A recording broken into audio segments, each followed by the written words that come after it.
Chris, are you a little surprised that over at FanDuel.com, the San Francisco 49ers are favored by 1.5 over the Kansas City Chiefs? Maybe a little bit. The 49ers are a great team. To me, it's not overly surprising. I don't think that they are the team that their record suggests that they are. And in some ways, I think you could argue that the Chiefs aren't the record that their record suggests that they are. They haven't played great through 5 weeks. They're still trying to figure it out on the opposite side of the ball, and defensively they've been great. And I think that's the reason they continue to win. The stupid league went and gave the Chiefs a bye, though, before the 49ers, too. Niners fans are kind of mad about that right now, Chris, because not only the Chiefs have a bye before this game, next week the Niners play the hated Dallas Cowboys that even though they've lost 2 Super Bowls to the Chiefs, Niners fans still hate the Cowboys a lot more. Cowboys have a bye before they play the Niners next week as well. So 49ers I wouldn't worry about that near as much. The Cowboys defense is not good. I mean, that team cannot stop the run, and that's game over against the Kyle Shanahan offense if that's the case, no matter who's running the football. I think we're going to get Jordan Mason back in this one. It was a 7 to 10 day injury. He's kind of day to day right now, limited in practice. Don't know for sure, but I have a feeling he's going to go. If not, might see a lot of Patrick Taylor and rookie Isaac Guerrero out there. But I got an inkling right now it's going to be Jordan Mason playing in that one. But it's the guys blocking in front of Jordan Mason that I'm most interested in, especially rookie Dominic Pooney, 3rd-round pick for the 49ers, has been phenomenal, stepped in because of an injury and just completely stole the starting right job guard away from Spencer Burford, and he's been unreal. The second best offensive lineman on the team after Trent Williams, obviously the future Hall of Famer at left tackle. But he's got a pretty big matchup here this week. And so talk to me about that Chiefs defensive line and how they operate against this San Francisco 49ers offensive line. Well, I will say, I think Ryan would be really remiss and sad that he missed you saying that because he is a Kansas fan and Dominic Pooney is from KU. So I will have to let him know. I'll have to let me know you said that. And Pooney was the guy that we talked about a lot, actually coming to Kansas City for just a backup swing type guy. So there was a lot of talk about him going into the season. You look at Chris Jones, and obviously, I think he's probably the best defensive tackle in the NFL right now. I don't think I saw a stat today. I think he has time to pressure of like 2.12 seconds, the fastest time to pressure in the NFL. And I mean, that's ridiculous. The one thing I will say, and this is going to be something that I think needs to continue to show its face and maybe show up even more, is Tershawn Wharton is a guy that was injured 2 years ago, came back from an ACL, didn't really do much last year.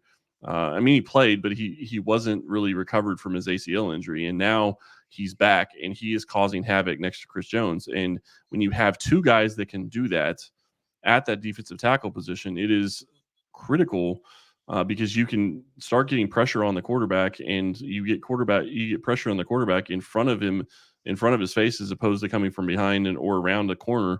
That's a huge benefit for the team. So I think that could be a big thing for this Chiefs defense trying to go up against the 49ers. So, Chris, then paint the picture. What does a Chief victory look like on Sunday? How's this going to go? Chiefs victory looks like them not turning the ball over. I've said this just about every single game this year. Problem is that they're at the bottom of the league in turnovers. When you start looking at turnover differential, they're not getting turnovers from the other team, and they're turning the ball over too much. So if they can, win the turnover battle, I think they have a great chance of winning this game. The other thing that I think is going to play a big part is if you go back and watch the first week of the season, they played Derrick Henry and they held him to 46 yards on 13 carries, 3.5 yards a carry. They haven't allowed any running back so far to have a good week against them this year. And I did not expect that. I was not expecting the run defense to be even better than it was last year. And now they're going up against Jordan Mason, who is the number 2 running back in the NFL when it comes to yardage rushing. So I think that's going to be a huge matchup and something that if they can keep him under, between 50 to 75 yards, because I don't think that they're going to stop him. But I do think that if they can keep him to 50 yards, even if it's a little over 50 yards, if it's, still only 2 to 3 yards a carry, you've got to feel pretty good about that as a defense. Yeah, it'll be fascinating if Jordan Mason can't go, if Kyle Shanahan doesn't want to lean too much on the rookie, if they go a little bit more aerial against the Kansas City Chiefs. Yep. But the Niners haven't had a problem getting points on the Chiefs, especially in the first halves. And, Kyle Shanahan's, scripted 25 plays or whatever it is, I think they're good there. It's the second half adjustments is what I point to.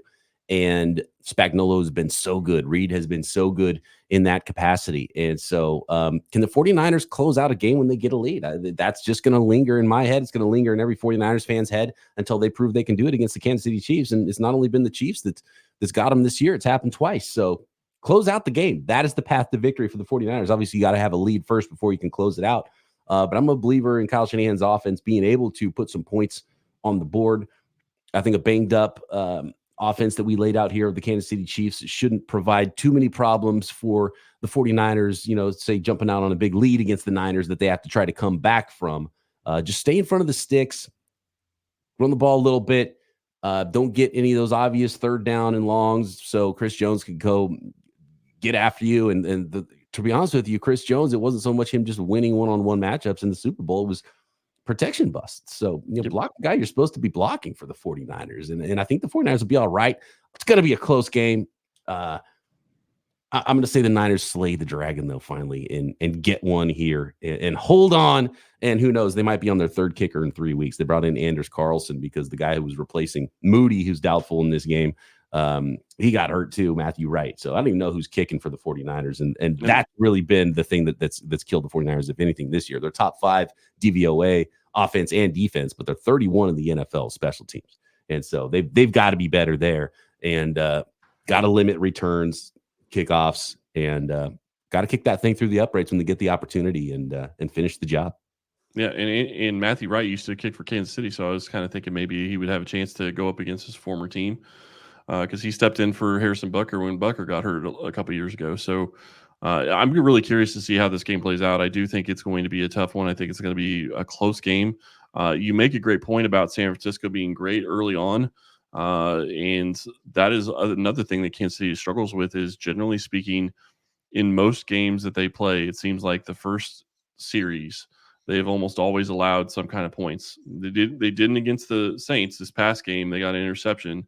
But before that, it was either a touchdown or a field goal that was allowed on the first drive of the game. And if that starts kind of that way, but you go look at their defense after that, they start shutting teams down. They start adjusting. You're talking about adjustments at halftime. They start adjusting going into the second, third, fourth drive.